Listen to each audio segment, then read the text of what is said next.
Okay, guys, so here are going to be your answers to the review for the Chapter 12 test, which you are needing to take this Wednesday in Edulastic.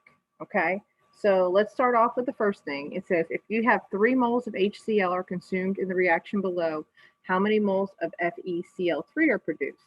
So you're starting out with 3 moles of this and you're looking for moles of FeCl3.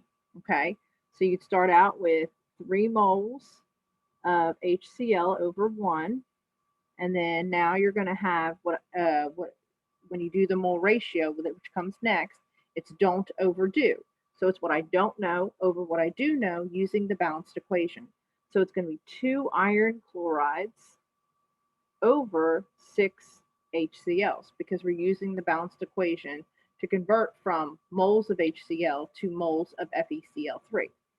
So now when we do that, we take 3 times 2 over 6. Okay, so let's go ahead and do that. 3 times 2 over 6, and it's going to give us 1 mole. Look at our choices, and there you have it, 1 mole. Okay, all right, so let's go to the next one.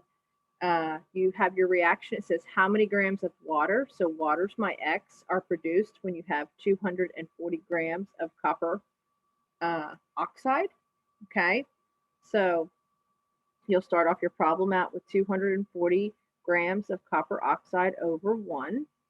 Okay, and because you're starting with grams, you must use the 1 mole over the molar mass of copper oxide. So you're going to add the 2 atomic masses together, and that will give you a total of 79.55 grams of copper oxide.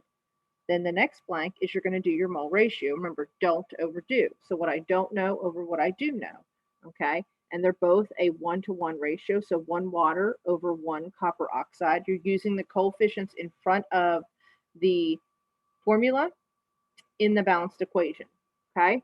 And since we're going to grams, we have 1 more block. So now we're going to do the grams of X over 1 mole.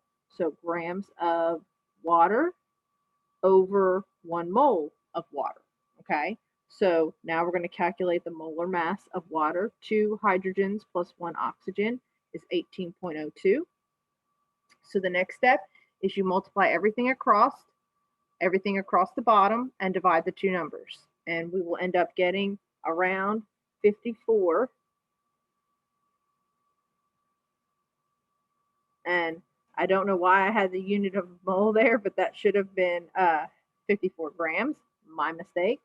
So I messed up on the unit there. So sorry. Um, okay. So, but 54 is what you should have gotten for that problem. All right. The next one says if I have 18 grams of carbon, how many molecules of oxygen? So oxygen's my X, but I'm solving for molecules. So let's start off the problem with 18 grams, okay, over 1. So now I'm going to say 1 mole because I need to convert from grams to moles. So I'm going to do the molar mass of carbon, which is 12.01 grams of carbon, okay? Next step is I'm going to do my mole ratio, what I don't know over what I do know. So 1 oxygen, 1 mole of oxygen over 1 mole of carbon. So it's a 1-to-1 ratio. Now, I'm not solving for grams here, I'm solving for particles. Okay, so when I'm solving for particles, I'm going to use 6.02 times 10 to the 23rd molecules over 1 mole. Okay, so then I multiply across, divide by what's on the bottom, and I'm going to get 9.02 times 10 to the 23rd molecules. Okay, and my answer will be C for that one. Okay, all right, next I'm going to answer number 4. It says if I have 12 moles of H2, so there's my X, excuse me, not my X, my 12 moles, sorry. How many moles of ammonia are produced? So ammonia is going to be my X. So I'm going mole to mole here. So I have 12 moles of H2 over 1. I have 2 NH3s over 3 H2s. Okay, don't overdo. And since I'm solving for moles, I stop right there and I just take 12 times 2/3, which gives me 8 moles of NH3. Okay?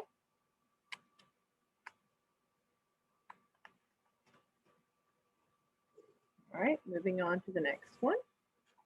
Number 5. Okay, so in this one, it says if I have 45 liters of HF, so I'm going to say 45 liters of HF, how many grams of stannous fluoride do I have? So that's my X, and I'm looking for grams. So I'm going to take 45 liters of HF over 1, okay? And then I'm going to use my molar volume for this one. Remember, when we're using molar volume, we use the number 22.4 liters when we're at STP of HF, okay? And then we do the middle block, which is our mole ratio. So don't overdo what I don't know over what I do know. So 1 stannous fluoride over 2 hydrofluoric acids, okay? Now, what am I solving for? Grams. Anytime you solve for grams, you're using the molar mass. And since I'm solving for grams of this, I use the molar mass of that, okay? So I take 10 plus 2 fluorides, which would give me, 1 second, which would give me 156.71 for my molar mass of SnF2 over 1 mole. Okay, so you multiply the whole top, all the bottom, divide the two numbers, and you should end up with 157.4 grams of SnF2. Okay, all right, now we're moving on to the next one. It says aluminum reacts with oxygen according to the following equation. So what mass in grams of the product? So we're looking for that. That's our product in grams. If I start with 0.625 liters of oxygen, okay? So once again, we're going to start out with volume, 0.625 liters over 1 mole here. Anytime we're using molar volume or liters, we're going to use 22.4 liters per 1 mole, okay? Then the next step is we are going to use the mole ratio. Don't overdo what I don't know over what I do know. So I don't know aluminum oxide, so I have 2 of those over 3 oxygens, okay? And I'm looking for grams. Anytime I'm looking for grams, I use the molar mass of my X over 1 mole. So I'm going to add up aluminum oxide, and it's going to be 101.96 grams. Okay, multiply everything on top, multiply everything on the bottom, and divide the two numbers, and you should end up with 1.90 grams of aluminum oxide. Okay. All right, next. It says given that, so this is going to be a percent yield problem. So we're going to do a gram to gram problem and find our theoretical yield. And then we're going to use that theoretical yield. We're going to take the actual that they're giving me. So it's a 2-part problem here. So we're going to start out with our 50.8 grams of calcium oxide. And it says react to produce calcium oxide. So calcium carbonate, and then we're producing calcium oxide. What is the theoretical yield? So that's our X. So we'll start out with 50.8 grams of CaCO3 over 1. So anytime we have grams, we use the molar mass. So we're going to say 1 mole here, and we're going to add up calcium plus carbon plus 3 oxygens to get 100.09 grams of calcium carbonate, All right, now we do our mole ratio. Don't overdo. So what I don't know over what I do know. So 1 calcium oxide over 1 calcium carbonate. And then we're looking for grams because anytime you're doing the theoretical yield, we're going to solve for grams. So we're going to do the grams of our X over 1 mole. So we add calcium and oxygen together to get 56.08 grams of calcium oxide over 1 mole. multiply everything on top, divide by what's on the bottom, and you're going to get 28.5 grams of calcium oxide. Now remember, when you do the calculation, that's your theoretical yield. So now, in order to do percent yield, it's going to be your actual that they gave you, the 26.4 in the problem, over your calculated amount, which was 28.5 grams, all times by 100, and then you should end up with 92.6%. Okay, and that would be your percent yield. Okay, all right, now we're going to move on to number 8. Okay, in this one, it's just going to be a basic gram to gram problem. Okay, so here we're going to start out with 5 times 10 to the 4 grams of C2H2 over 1. Then anytime we have grams, we got to use the molar mass. So we're going to divide by the molar mass of C2H2, which is going to be 26.04 grams of C2H2. Okay. And then we're going to do our mole to mole ratio, don't overdo. So in this problem, I'm looking for carbon dioxide, and I have acetylene, right? I have 5 times 10 to the 4 grams of acetylene. All right, so it's going to be 4 carbon dioxides over 2 acetylenes. And since I'm looking for grams of carbon dioxide, I need to do the molar mass of my X. So CO2, I need to add up all of my atomic masses, and I get 44.01 grams for CO2 over 1 mole. Multiply everything across the top, multiply everything across the bottom, divide the two numbers, and you're going to get 1.69 times 10 to the 5th grams of CO2. Okay? All right, so it's another mass to mass calculation. Okay? Flip that over. Okay, now we're doing number 9. It says, if ammonia reacts according to the following equation, how many grams of NO, so that's my X, could be produced if I have 10,000 grams of NH3? Okay, so I'm going to start off gram to gram.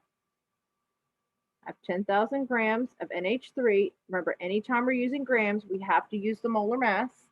So 1 mole, I'm going to add up nitrogen plus 3 hydrogens, and that's going to give me a molar mass of 17.04 grams of NH3.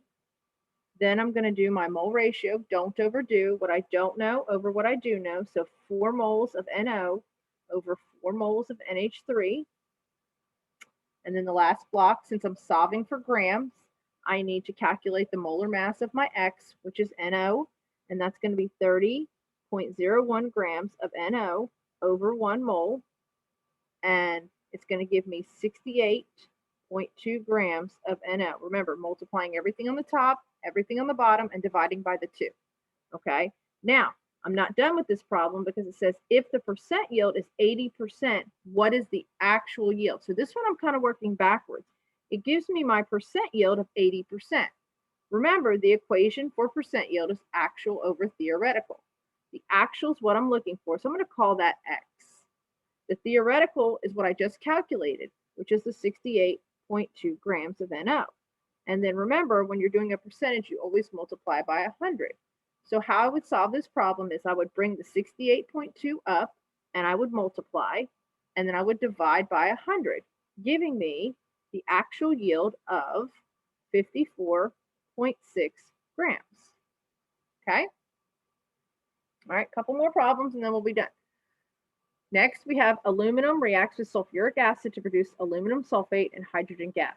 How many grams of aluminum sulfate, so grams, and we're looking for that, would be formed if I start out with 250 grams of H2SO4? So I have 250 grams of this, and I'm looking for that. Okay? So you start out with 250 grams of H2SO4 over 1. Okay? Next block, remember, anytime you deal in grams, you have to use the molar mass. So we need grams to cancel out. So we're going to add up all the atomic masses of these, 2 H's, 1 S, and 4 O's, and we're going to get 98.08 grams. I'm putting it at the bottom, remember, because I need that to cancel out. I need grams to cancel out. So now the last block, not the last block, the middle block is always the mole ratio. Don't overdo. So here's my X. So I have 1 aluminum sulfate over 3 sulfuric acids. Okay? Because you're using the balanced equation. Remember, don't overdo. Okay? Now, what am I looking for? Grams. Okay, anytime you're dealing with grams, you have to use the molar mass.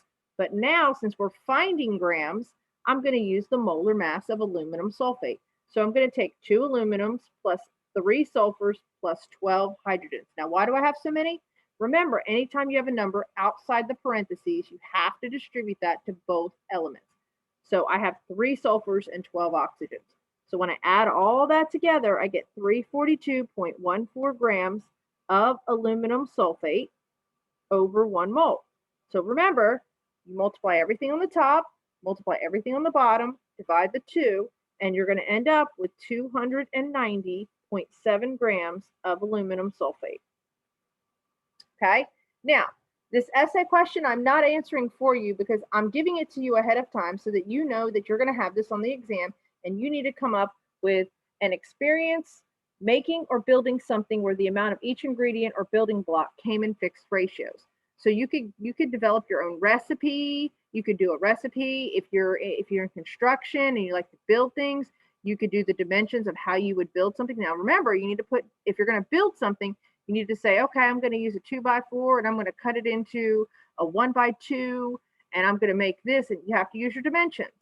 Probably a little easier to do a recipe. So if I'm making brownies, I need to put the ratios in there. I need to say, okay, I'm going to use 2 cups of brownie or 2 cups of oil, or 3 tablespoons of water, and so on and so on and so on. So come up with your favorite recipe, and that's your essay question.